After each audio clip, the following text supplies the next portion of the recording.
Menciona usted, no hay propuestas ni proyecto de nación. Permítame cambiar de tema. La semana pasada existieron dos propuestas, no de proyecto de nación, pero sí de las vocerías juveniles del Partido Acción Nacional. Las dos relacionadas al sufragio y al voto. Buenísimo, qué bueno que lo saca. Una sobre la abogada y profesora de la Universidad Panamericana, Natalia Torres, y otra sobre un joven panista del municipio de Metepec. En el caso de la señorita Torres menciona que no todos los mexicanos tienen el derecho a votar, sino que debería de haber un examen académico para evaluar sus conocimientos y que dependiendo del resultado se derive si puede emitir un sufragio o no. Y en el caso del segundo, pues es un hombre, Javier Albarrán, menciona que las mujeres no deberían de votar, sino que ese voto se le debería de ceder a las cabezas, es decir, a los padres de familia, a los hombres del hogar. Evidentemente a ninguno de los dos se les ocurrió por sí mismo, sino que esto es una tendencia que está creciendo en los Estados Unidos, concretamente de sectores del Partido Republicano y sectores conservadores del extranjero, concretamente de Erika Kirk, esposa de Charlie Kirk, que era uno de estos ideólogos del conservadurismo extremo. Está interesante porque hace énfasis muchísimo en una carta viejísima de 1924, Robert Lansing, quien fue secretario de Estado de Estados Unidos, diciendo que México era un país muy sencillo de controlar, solamente había que controlar al presidente de la República y para hacerlo había que incentivar a los jóvenes conservadores mexicanos a contagiarlos y a salpicarlos del estilo de vida estadounidense. Bueno, este estilo es el que están proponiendo, insisto, las dos vocerías, dos representantes de las vocerías juveniles del Partido Acción Nacional, que los mexicanos deban pasar un examen académico para votar y que las mujeres no deben votar. Me gustaría saber la opinión de la primera mujer presidenta. A ver si pones no sé si las tiene, lo que publicaron. A ver si lo buscas para que… Pues imagínense, casi que por familia haya un voto, ¿no? Eso dijo.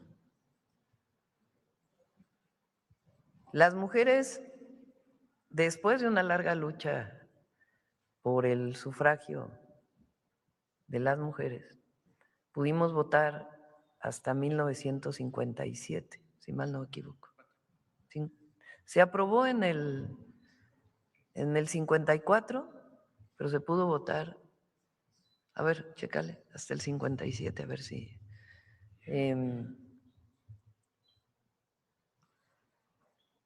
solo votaban los hombres, no votaban las mujeres. 53 se aprobó y se pudo votar 55, ni tú ni yo, 53 y 55. Y venía pues de una larga movilización de mujeres por derecho al voto, ya se había logrado en otros países y en México, ¿no? Entonces propone regresarnos al porfiriato. O sea, todavía por el general Cárdenas, por el presidente Cárdenas, no votaron las mujeres. Por Ávila Camacho, no votaron las mujeres. Hasta el 55 estaba el presidente Ruiz Cortines. A ver, chécale. Ruiz Cortines. Pudimos votar las mujeres. ¿Qué hay detrás de una persona que piensa que las mujeres no podemos votar? Pero además la contradicción de hablar de libertad, porque ellos ahora, el panismo o el prianismo, han decidido reivindicar los principios de la derecha, que por cierto en México no tienen sustento. Usan la palabra libertad.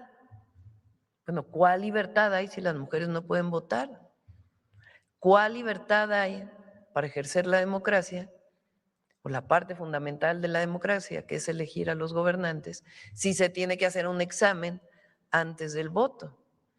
Pero en el fondo lo que hay es un odio al pueblo. Eso es lo que les molesta. Ellos quieren que una élite gobierne México. Pero ya lo dijeron otros. El propio Salinas Pliego dijo que no deberían votar los que reciben programas de bienestar. Claro, no tardos los que lo defienden van por su tarjeta de adulto mayor. Pero sí escriben que en efecto no deberían votar.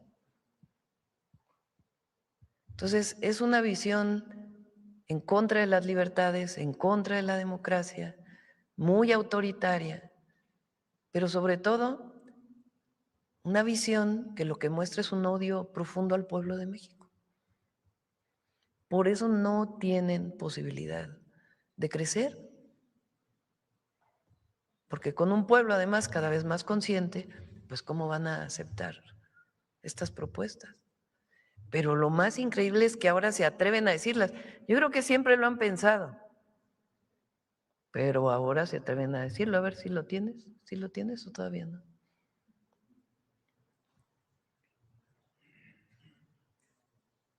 ¿Sí lo tienes? A ver. ¿Él es? ¿Ella es?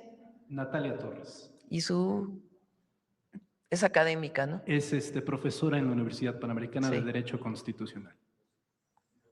A ver. O deja todo eso, yo en algún momento hice una propuesta que solamente pudieras tener acceso al voto con el conocimiento mínimo básico indispensable de lo que hace el Estado. O sea, las razones por las que vas a votar. Vamos a tratar de tocarlo todos los frentes. Te pueden decir, es que no toda la gente tenía acceso a la educación. Es un buen punto. ¿Qué pasaría si el INE, tal vez no se ha inventado un órgano de información electoral, vamos a poner, hiciera varias jornadas de sesiones o de clases que tú debes tener para hacer ciertos exámenes y que con esos exámenes tengas tu credencial de votar? Estoy tratando de eliminar la brecha entre educación pública y privada, entre temas de educación. Yo te doy los cursos, yo te doy la información que necesitas saber. ¿Y a qué información me refiero? Hay 3 poderes de la Unión: ejecutivo, legislativo y judicial. Esto hace un presidente, esto hace un diputado, esto hace un senador, esto hace el poder judicial en general. Tienes 32 entidades federativas, esto hace un gobernador, estos son los regidores, ¿sabes? O sea, como una cosa de solo entender por quién estás votando, por qué vas a votar. Sí, hoy a la fecha hay gente que puede votar por diputados y senadores, no tienen idea de cuáles son las diferencias, cuál es la diferencia entre un diputado local y un federal. A veces como que podría no percibirse, ese tipo de cosas. Bueno, hay unos que tienen doctorado y tampoco saben. Adelante el otro.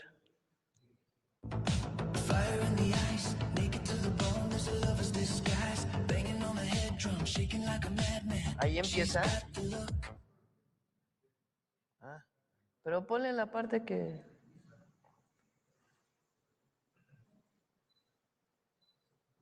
Y yo lo pienso así, si votáramos por casa, por familia, y hubiera un responsable de emitir ese voto, alguien que no piense solo en él, sino en todos, pensando en su esposa.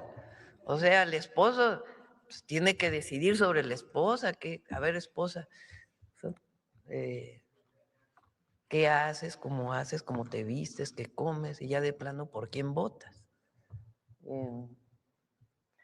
¿Y en quién podría dar un mejor sistema de salud? Pensando en sus hijos, en su educación y su futuro.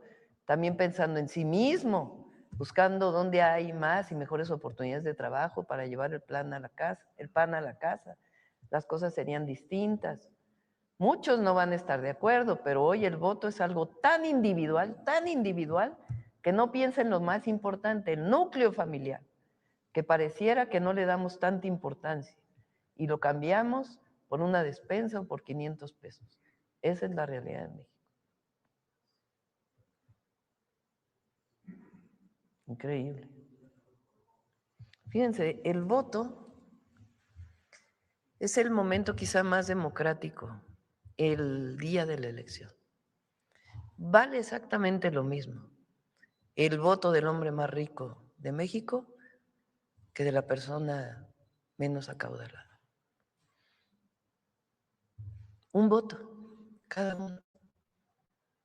Igual de cuando se vota por presidente, es lo mismo el voto de quien vive en Baja California, del que vive en Yucatán. Es un voto. Es un voto igual del que tiene 18 años de edad, del que tiene 90 años. Todos somos iguales ante la ley. Y si todos somos iguales, todos tenemos derecho a ejercer un derecho fundamental, que es quién nos gobierna. ¿Qué le dice a usted que ni las dirigencias nacionales del PAN ni el propio Jorge Romero se hayan deslindado de estas propuestas, reitero, de vocerías oficiales juveniles del PAN?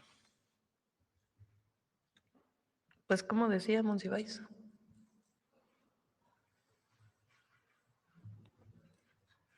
como decía, la hipocresía. La doctrina del conservadurismo es la hipocresía. Exactamente. Tal cual. Porque dicen una cosa pero piensan otra. Esa es la verdad. Y por eso hoy no tienen así de... ¿Quién va a estar de acuerdo en México más que ellos y sus amigos? Que el voto, que las mujeres no voten. ¿Quién va a estar de acuerdo con eso? ¿Quién va a estar de acuerdo con que en la familia solo vote el padre de familia? Y además, ¿qué pasa con las familias diversas? O con una mamá que soltera, madre soltera. ¿Qué pasa con ella? Ella no va a poder votar, ¿no? Porque pues no tiene capacidad para definir.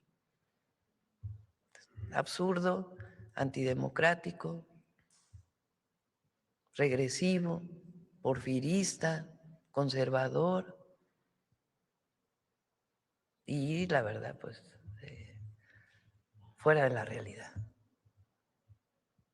Mi pregunta final, presidenta. La ex primera mujer presidenta de Brasil,